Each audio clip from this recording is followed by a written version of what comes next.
সদৌ গোলাঘাট জিলা কোচ ৰাজবংশী যুৱ ছাত্ৰ সন্মিলনীৰ জিলা অধিৱেশনৰ সন্দৰ্ভত ৰাজহুৱা সভা।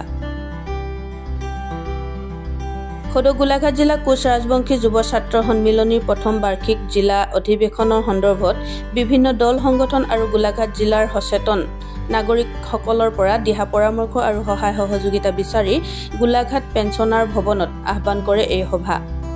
আগন্তুক 24-25-26 অক্টোবৰ 2025 তাৰিখে অনুষ্ঠিত হ'বলগীয়া অধিৱেশনখনি অনুষ্ঠিত হ'ব গোলাঘাট জিলা পুথিভঁৰালত।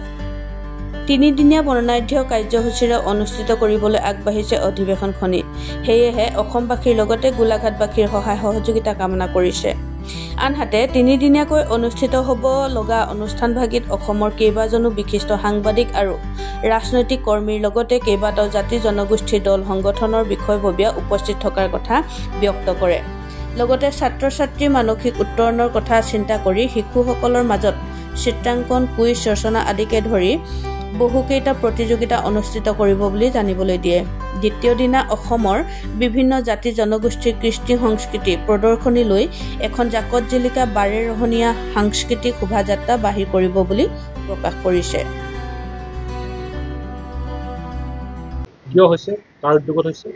আজি আমি গোলাঘাট জিলাৰ যুৱ ছাত্ৰ সন্মিলন কোচ ৰাজবংশী যুৱ ছাত্ৰ সন্মিলনী প্ৰথম বাৰ্ষিক অধিৱেশন এখন আমি পাতিবৰ কাৰণে আয়োজন কৰিছোঁ। আৰু এই আয়োজন কৰিবৰ কাৰণে আমি বিভিন্ন দল সংগঠনক আজি আমি নিমন্ত্ৰণ জনাইছিলোঁ। আমি দিহা পৰামৰ্শ লৈ আৰু কেনেদৰে আমি এই অধিৱেশনখন সফল কৰিব পাৰোঁ তাৰ কাৰণে আজি বিশিষ্ট দল সংগঠনক মাতি আমি তেওঁলোকৰ পৰা আমি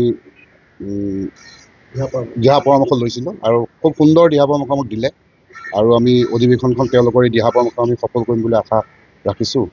আৰু পৰৱৰ্তী সময়ত আমাৰ অধিৱেশনখন 24-25-26 তিনিদিনীয়া কাৰ্যসূচী হ'ব। 24 তাৰিখৰ দিনাখন আমাৰ অক্টোবৰৰ প্ৰতিনিধি সভা হ'ব আৰু 26 তাৰিখৰ দিনাখন 25 তাৰিখৰ দিনাখন আমাৰ মূল সভা হ'ব। মূল সভাৰ প্ৰথমতে আমাৰ পতাকা উত্তোলন হ'ব আৰু দিনৰ আমাৰ সকলো জনগোষ্ঠী বা বিশেষকৈ আমাৰ কোচ ৰাজবংশী যুৱ ছাত্ৰ সন্মিলনীৰ বিশেষ ব্যক্তিসকলৰ দ্বাৰাই আমাৰ এখন মূল অধিৱেশন হ'ব। তাৰপাছত আমাৰ প্ৰথমতে এখন আমি শোভাযাত্ৰা আৰম্ভ কৰিম। বিভিন্ন বাৰেৰহণীয়া সাংস্কৃতিক সকলো জাতি ধৰ্ম গোটেই সমাৱেশত আমি এটা শোভাযাত্ৰা কৰিম। তাৰপাছত আমাৰ এখন মূল সভা আয়োজন কৰিম। সেই সভাখনত আমাৰ জাতিৰ যি উদ্দেশ্য, আমাৰ জাতিৰ যি এটা প্ৰৱণতা, সেই বিষয়ে আমাৰ এটা উৎফুল্লিত হ'ব।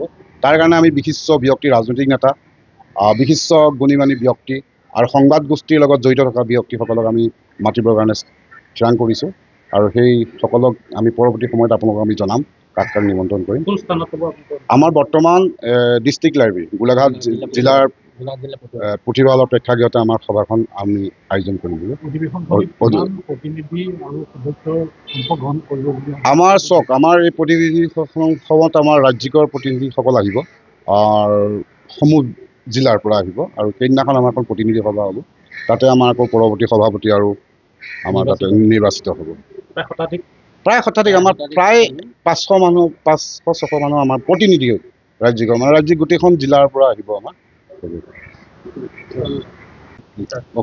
যিহেতু আপোনালোকে পেঞ্চনী সভা অনুষ্ঠিত কৰিছে, কাৰ উদ্যোগত হৈছে, কিয় হৈছে, গোটেই কথাখিনি চব আজি আমি গোলাঘাট জিলাৰ কোচ ৰাজবংশী ছাত্ৰ সন্থাৰ তৰফৰ পৰা আমি এখন পূৰ্ণাংগ অধিৱেশন প্ৰথম বাৰ্ষিক পাতিবৰ কাৰণে আয়োজন কৰিছোঁ 25 অক্টোবৰত। সেয়েহে আজি আমি সমূহ গোলাঘাট জিলাৰ দল সংগঠনসমূহক নিমন্ত্ৰণ জনাই আমি তেখেতসকলৰ লগত এই অধিৱেশনখন সুচাৰুৰূপে পৰিচালনা কৰিবৰ কাৰণে তেখেতসকলৰ পৰা আমি দিহা পৰামৰ্শ এটা বিচাৰি আমি এই আহ্বানখন সভা হয়।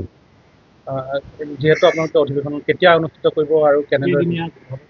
আমাৰ অধিৱেশনখন আমি 25 অক্টোবৰত মূল অধিৱেশনখন আমি সিদ্ধান্ত গ্ৰহণ কৰিছোঁ তাৰিখটো, আৰু আনহাতে আমাৰ 24 অক্টোবৰ তাৰিখটোত আমাৰ প্ৰতিনিধি সভা থাকিব আৰু 25 তাৰিখে আমাৰ পুৱা পতাকা উত্তোলন হ'ব। তাৰপিছতে আমাৰ সকলো জনগোষ্ঠীৰ এটা শোভাযাত্ৰা আমি মনতে ভাবিছোঁ আৰম্ভ কৰিম বুলি।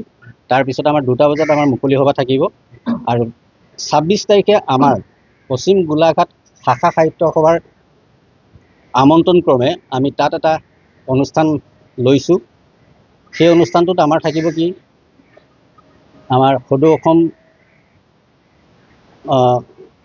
কোচ ৰাজবংশী লগতে লগতে সমূহ জনগোষ্ঠীয় কণ কণ মইনাসকলৰ এখন ৰচনা প্ৰতিযোগিতা সদৌ অসম ভিত্তিত পাতিবৰ কাৰণে আমি সিদ্ধান্ত গ্ৰহণ কৰা হৈছে।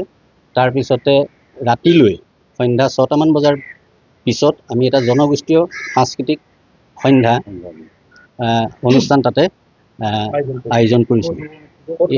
এইটো আমাৰ গোলাঘাট সাহিত্য সভাৰ কাষত, মানে জেনেৰেল ফিল্ডত, সমন্বয় ক্ষেত্ৰত হয়। কেইদিনীয়া কাৰ্যসূচী?